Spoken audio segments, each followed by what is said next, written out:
ব্যবসা কয়েকদিন ধরে টানা গরম, আর এই গরম থেকে কিন্তু এখন রেহাই নেই। দক্ষিণবঙ্গে কষ্টকর হাঁসফাঁস গরম। ঝড় বৃষ্টি গতকাল হয়েছে ঠিকই রাতে, কিন্তু ঝড় বৃষ্টিতে কিছুটা স্বস্তি হলো রাতের তাপমাত্রা এবং বেলা বাড়তি আর্দ্রতাজনিত আবার অস্বস্তি। কি বলছে হাওয়া অফিস, আপডেট নেব। আমাদের সঙ্গে রয়েছেন আমাদের প্রতিনিধি বিশ্বজিৎ সাহা। সরাসরি চলে যাব বিশ্বজিতের কাছে। বিশ্বজিৎ, একটা অস্বস্তিকর পরিবেশ এই মুহূর্তে দক্ষিণবঙ্গে রয়েছে। গতকাল বৃষ্টি তো হয়েইছে, কিন্তু বেলা বাড়ার সঙ্গে সঙ্গে সেই ব্যবসা গরম জারি থাকছে। কি বলছে হাওয়া অফিস, বর্ষা কবে আসবে ঠিকঠাক ভাবে দক্ষিণবঙ্গে?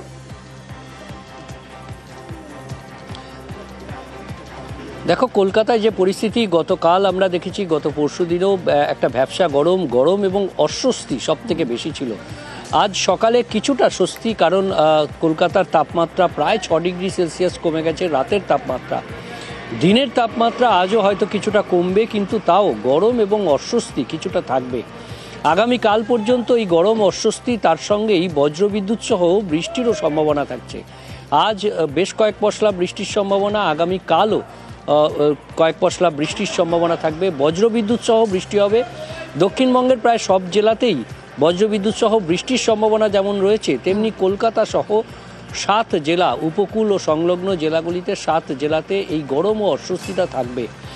এবং শুক্রবারের পর থেকে তাপমাত্রা আবার বাড়তে শুরু করবে, অর্থাৎ মঙ্গলবার থেকে যে তাপমাত্রা কমতে শুরু করেছে, অর্থাৎ আজ বুধবার, বৃহস্পতিবার, গতকাল রাতে যে তাপমাত্রা কমেছে এবং আজ দিনের তাপমাত্রা কমবে। অর্থাৎ দিনের তাপমাত্রা 2 থেকে 3 ডিগ্রি সেলসিয়াস কমলেও বৃহস্পতিবার থেকে আবারও তাপমাত্রা বাড়বে, গরম এবং অস্বস্তি আবারও বাড়বে, এমনটাই পূর্বাভাস আলিপুর আবহাওয়া দপ্তরের। তবে বর্ষা এখনই নয়, 10ই জুন বর্ষা ঢোকে দক্ষিণবঙ্গে, কিন্তু এবার তারও পরে বর্ষা ঢুকতে পারে বলে ইঙ্গিত দিচ্ছে আবহাওয়া দপ্তর, কারণ পরিস্থিতি এই মুহূর্তে অনুকূল নয় মৌসুমী অক্ষরেখার জন্য। বেশ একেবারেই ধন্যবাদ বিশ্বজিৎ যেমনটা বলছিল, দক্ষিণবঙ্গে হাঁসফাঁস পরিস্থিতি আরও কয়েকদিন জারি থাকছে। এবার একটু আমরা উত্তরবঙ্গের দিকে নজর রাখি, কারণ উত্তরবঙ্গেও কিন্তু আজও ঝড় বৃষ্টির একটা পূর্বাভাস রয়েছে। বজ্রবিদ্যুৎ সহ ঝড় বৃষ্টির পূর্বাভাস রয়েছে উত্তরবঙ্গে। উত্তরবঙ্গের কোন জেলায় ভারী বৃষ্টি হতে পারে, কি বলছে হাওয়া অফিস, জানবো আমাদের প্রতিনিধির কাছে।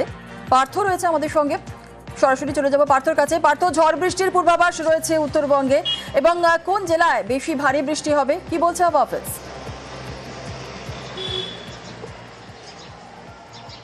দেখো, ইতিমধ্যেই কিন্তু গতকাল যেমন রাতভর বৃষ্টি হয়েছে একাধিক জেলায়, সকাল থেকে কিন্তু বৃষ্টি শুরু হয়েছে। ডুয়ার্স, আলিপুরদুয়ার এসব এলাকায় কিন্তু বৃষ্টি ইতিমধ্যেই শুরু হয়ে গেছে, এবং ভারী বৃষ্টির পূর্বাভাস থাকছে শিলিগুড়ি সহ ডুয়ার্স, আলিপুরদুয়ার, জলপাইগুড়ি এবং কোচবিহারে এই অংশে কিন্তু একটা ভারী বৃষ্টির পূর্বাভাস থাকে। পাশাপাশি দার্জিলিং এবং কালিম্পংয়ের উঁচু পার্বত্য এলাকায় সেখানেও কিন্তু ভারী বৃষ্টির পূর্বাভাস থাকছে। এবং সকাল থেকে আমরা যে আবহাওয়ার আপডেট পাচ্ছি, শিলিগুড়ি থেকে শুরু করে দার্জিলিং, কালিম্পং, কাশিম সর্বত্র আকাশ মেঘলা রয়েছে, এবং দুপুরের পর থেকেই কিন্তু এই ভারী বৃষ্টির পূর্বাভাস থাকছে দার্জিলিং এবং কালিম্পং উঁচু পার্বত্য এলাকার পাশাপাশি সমতলে শিলিগুড়ি, আলিপুরদুয়ার এবং ডুয়ার্স, কোচবিহারের দিকে।